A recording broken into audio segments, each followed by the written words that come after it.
The New England Patriots at 15. So many mocks had them trading up into the top 10 to get a quarterback. They didn't have to move, and they get a quarterback. It's Mac Jones.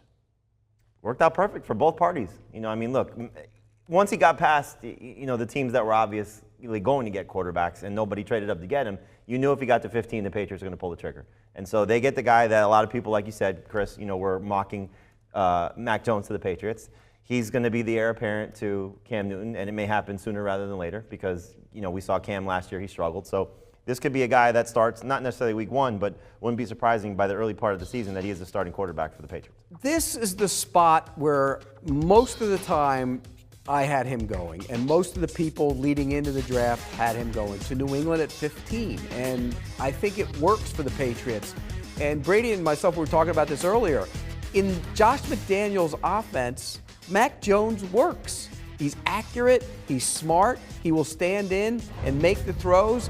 I think this is a great pick for the Patriots. He reminds me of the way he plays of a young Tom Brady. I'm not going to say he's Tom Brady, but the fact that he's smart and accurate, those are two traits that Josh McDaniels wants. You're thinking of both of them side by side with their shirts off heading into the NFL, aren't you? Yeah, well, exactly the way Pete. Well, he looks like, a little bit like that. Yeah, but I mean, he just has the same traits. When it's accuracy, he loves the game, and he's one of those guys. Look, he's played for great coaches. His whole high school coach, Corky Rogers, the winningest coach in the state of Florida, the late Corky Rogers. He played for Nick Saban, and now he's going to play for Bill Belichick. I mean, it's great coaching. But based on what he would have fit fine in Kyle Shanahan's offense too.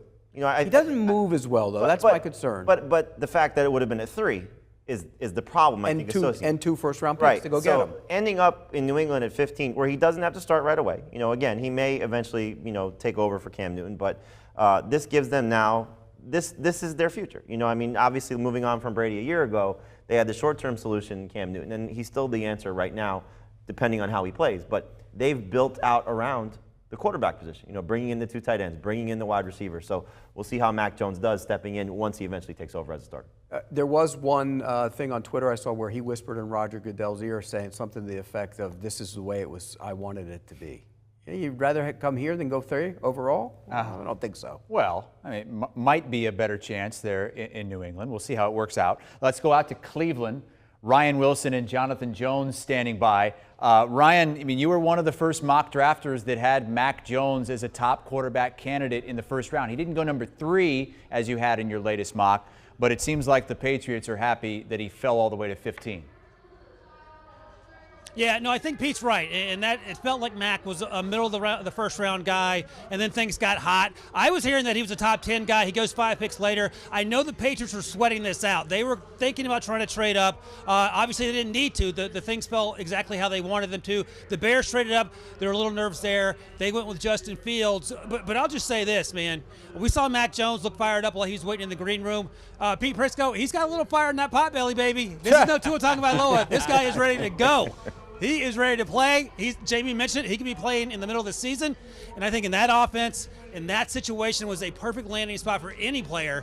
But a quarterback like that, I think he's going to have a lot of success. And we may look back in a few years and say maybe Mac Jones should have gone higher. I'll be the one beating that drum if it happens. But I think he's extremely happy. I think the Patriots are extremely happy. And now we just wait and see how this plays out. He is extremely happy. He said, "This is where I wanted to go, to play for the greatest franchise in NFL history," Mac Jones said. And look, it's not a huge surprise that he has wound up with the New England Patriots because, well, if he's going to wind up with Nick Saban's guy, it's going to be Bill Belichick, and these two obviously talk and talk and talk. Nick Saban has been talking a lot recently, and he says he regularly speaks on how he's always surprised when NFL coaches don't speak to him about his guys. Well, we know if there was a coach who talked to him ad nauseum, it was one of his best friends in the business, Bill Belichick. And so is Mac Jones going to be the week 1 starter for the New England Patriots? I don't know that that's necessarily going to be the case. I would have to imagine that Belichick is going to give Mac Jones a number 74 jersey out there to start it out in training camp. Cam Newton's going to get the first team reps starting out. He'll probably be buried on the depth chart behind Jarrett Stidham, even though we know how the Patriots feel about Jarrett Stidham.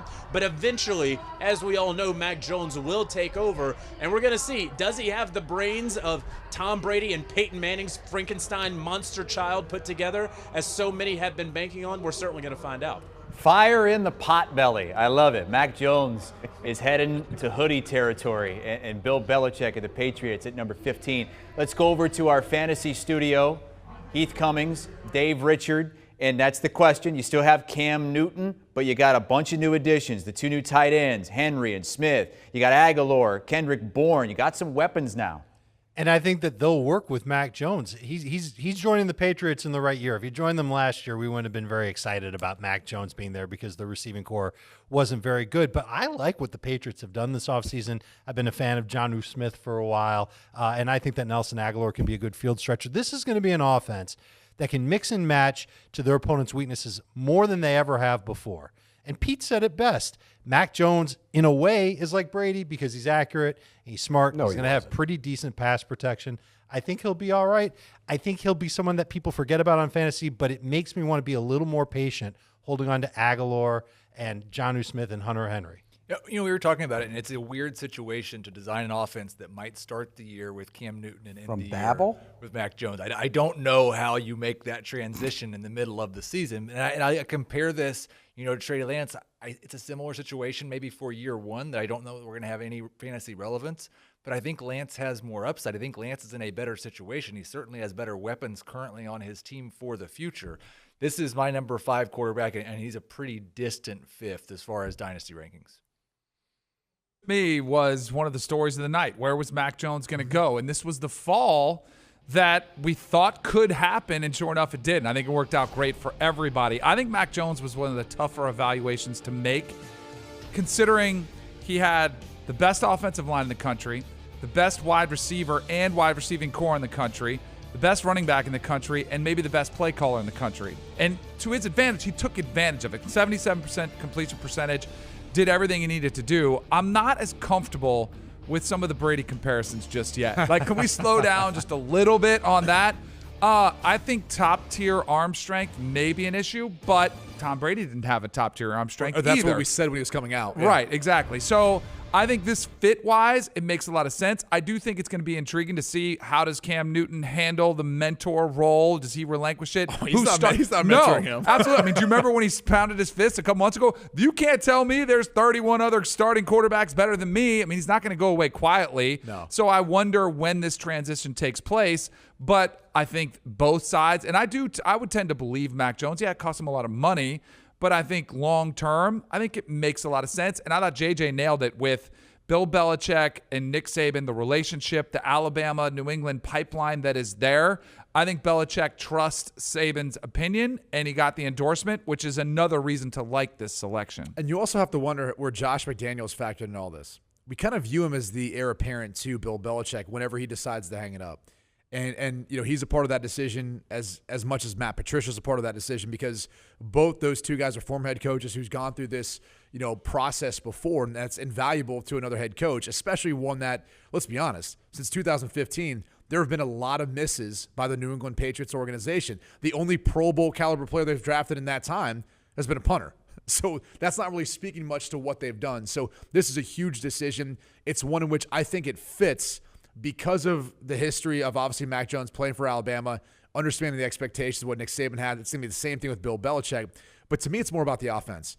Playing for Josh McDaniels, he asks a lot of the quarterback. Every single play, he's going to be diagnosing what the run blocking schemes are, the pass protection schemes are, potentially getting them into another play or the best potential play. All those things can be heavy lifting on a quarterback, and that's something that really Mac Jones excels at. Like, I would differ in you in saying this. I thought Mac Jones was an easy evaluation because it was very apparent what he was. He's an accurate, smart quarterback who's limited as far as athletically what he can do, but he's a better athlete than we give him credit. I mean, when he ran a 4.840, by the way, I was like, what? Like, I was expecting above 5.0. It was a COVID year where you're not at the combine running for I don't care what it is. I don't care what it is. He was sub 5, which I was shocked by because I didn't see any of that. But the reality is this. To me, he was exactly what I thought he was going to be. A guy who's tough, smart, accurate with the football, and utilizes the talent out around him. The question is, did New England do enough bringing in Aguilar, signing Kendrick Bourne, both tight ends, Jonnu Smith and Hunter Henry? Did they do enough to give him enough help to be able to be successful within the system? Because at some point, he's going to play this year. Cam Newton's not the answer. A COVID-aided 4.840 from Mac Jones. Maybe that's why he went to the Patriots at number 15. Do you want a sports network that delivers everything that matters about the game? The highlights, the picks, the instant analysis. No yelling, no fake debates, no politics. Hit the subscribe button and never miss a moment.